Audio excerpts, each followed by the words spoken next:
यानी कि पिछले साल जब लोकसभा का अधिवेशन चल रहा था तो वहां पर समाजवादी पार्टी के एक सांसद आजम खान साहब,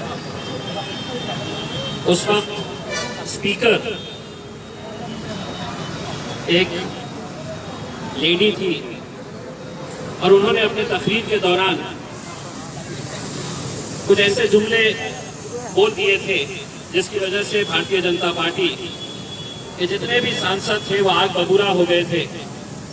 आजम खान साहब ने ये कहा था कि ये स्पीकर जो एक महिला है वो मेरी बड़ी बहन के समान है। भारतीय जनता पार्टी वाले बिल्कुल मानने के लिए तैयार नहीं थे। पूरा सांसद उन्होंने सर पर उठा लिया था। आजम खान साहब को मजबूर किया गया था कि आपने माफी मांगना चाहिए क्योंकि आपने महिलाओं के खिलाफ गलत शब्दों का इस्तेमाल किए थे। मैं उस वक्त सांसद के अंदर मौजूद था। आजम खान साहब ने माफी मांगने के बाद भी जितनी भी भारतीय जनता पार्टी की महिलाएं सांसद थी उन्होंने ये मांग किए थे कि आजम खान के खिलाफ सख्त से सख्त कार्रवाई होनी चाहिए। सिर्फ एक जुमले के ऊपर अगर ये पूरी महिलाएं भारतीय जनता पार्टी की और उनके सहयोगी पार्टी की अगर सिर्फ एक जुमले के ऊपर इतनी आग बबूला हो सकती है तो उसी भारतीय जनता पार्टी के राज्य के अंदर मेरी एक बहन की इज्जत लूटी जाती है और ये पूरे के पूरे खामोश बैठे हैं। इससे ज्यादा अफसोस और शर्म की क्या बात हो सकती है। ये घटना होने के बाद सरकार किस तरह से रातों रात उस बच्ची की लाश को जला दिया जाता है और उसके बाद उसके परिवार तक कोई पहुंच न सके, सच्चाई बाहर निकल न सके, तो पुलिस का किस नंगा नाच वहां पर देखने को मिल रहा है कि ना मीडिया वालों को वहां पर जाने की इजाजत दी जा रही है, ना कोई और वहां पर जा सकता है, बल्कि हद तो ये हो गई है कि वहां का डीएम जाकर उसके परिवार वालों को धमकाता है। दोस्तों, किस दौर के अंदर हम जी रहे हैं इस बात का हमें अंदाजा लगाना चाहिए। मैं आज भारतीय जनता पार्टी के तमाम लोगों से ये कहना चाहता हूं कि ये बलात्कार किसी एक बच्ची का हुआ है तो उसकी जात क्या है, उसका धर्म क्या है, उसका मजहब क्या है, ये मत देखो, क्योंकि बच्चियां तुम्हारे घर में भी है, बेटियां तुम्हारे घर में भी है, बेटियां हमारे घर में भी है, बहनें हमारे भी घर में है। अगर आज उसे राजनीति के चश्मे से अगर देखेंगे तो शायद कल बहुत देर हो चुकी होगी। मैं आज जिस तरह डॉक्टर साहब ने बताया है कि आज हम एक ऐसे दौर के अंदर गुजर रहे हैं जहां पर डॉक्टर बाबा साहब का अंबेडकर जी का संविधान कहां है, कैसे खत्म किया जा रहा है धीरे धीरे, ये आप हर रोज देख रहे हैं। इंसाफ की किस तरह से धज्जियां उड़ाई जा रही है। अगर आज इस मुल्क के अंदर हमारा यकीन किसी के ऊपर है तो हाँ, हमारा यकीन सीबीआई पर था, हमारा यकीन सुप्रीम कोर्ट के ऊपर है, हमारा यकीन लोकसभा के ऊपर है, पार्लियामेंट के ऊपर है। लेकिन अगर यही संस्थाएं अगर खुलेआम अगर आज कानून की, संविधान की धज्जियां उड़ाने जा रहे हैं तो ये बहुत अफसोस की, शर्म की और बहुत एक खतरे की घंटी हमको सुनाई दे रही है। दोस्तों, 500 साल पहले कैसी मंदिर गिराई गई थी, किसने मस्जिद बनाई थी, उसका पूरा ब्यौरा आपके पास है। 500 साल पहले क्या हुआ था इसका पूरा हिसाब आपके सामने आपको दिखाया जा रहा है। लेकिन 28 साल पहले जब वो मस्जिद ढाई गई थी, पूरी दुनिया ने देखा था, पूरी दुनिया देख रही थी टेलीविजन के ऊपर कि वहां पर कौन कौन लोग गए थे, कैसी कैसी बातें कही गई थी, कैसे कैसे नारे लगाए गए थे। और अगर आज अदालतें ये फैसला करती है कि ये नहीं, ये सब बाइज्जत बरी हो रहे हैं, तो आप सोचिए कि आने वाला कल कैसा रहने वाला है। हम लड़ेंगे, हम इंशाल्लाह जितनी हमारी ताकत है हम लड़ेंगे। ये लड़ाई किसी एक मजहब की नहीं है। ये बलात्कार को हम किसी एक मजहब के चश्मे से नहीं देख रहे हैं। एक जवान बच्ची की इज्जत लूटी जाती है और रातों रात अगर उसके बॉडी को वहीं पर पुलिस की निगरानी के अंदर पुलिस के हाथों अगर उसे जलाया जाता है, तो सोचिए उसके परिवार की पीड़ा, सोचिए उसके माँ बाप, उसके घर वालों की क्या हालत होगी।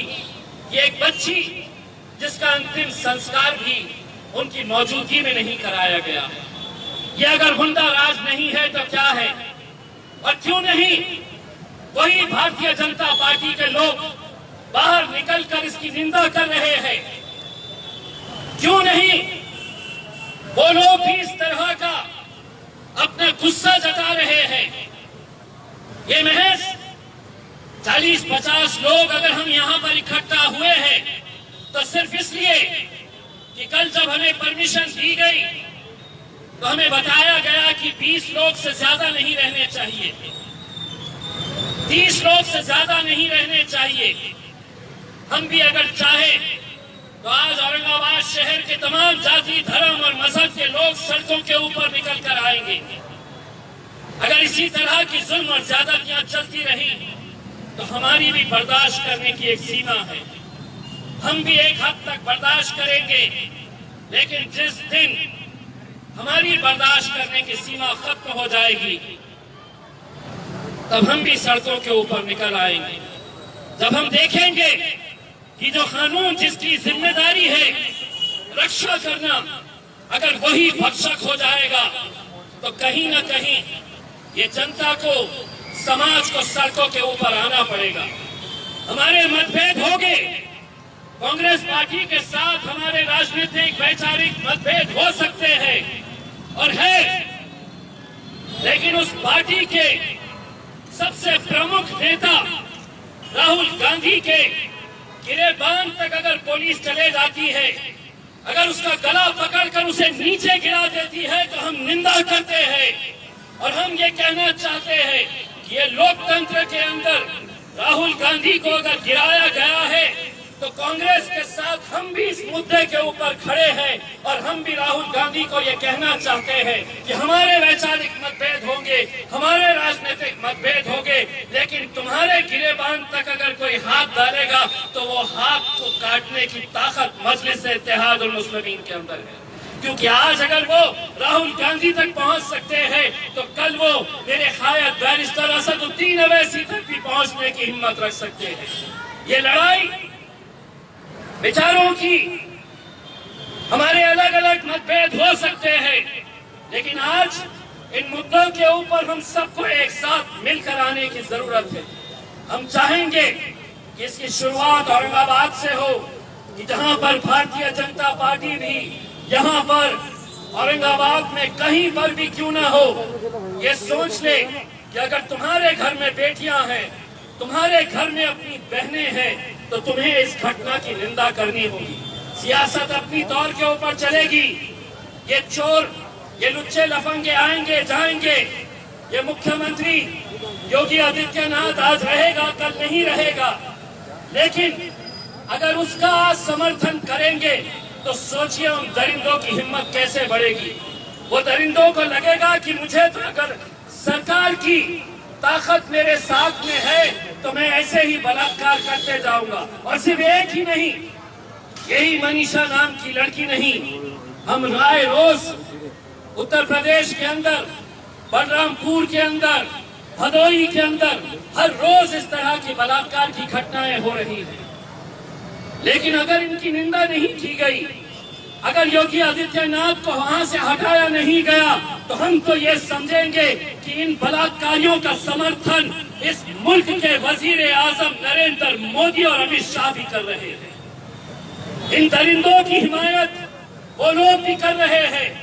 कहाँ है वो स्मृति ईरानी जिसने आजम खान के एक जुमले के ऊपर लोकसभा के अंदर इतना हंगामा खड़ा कर दिया था।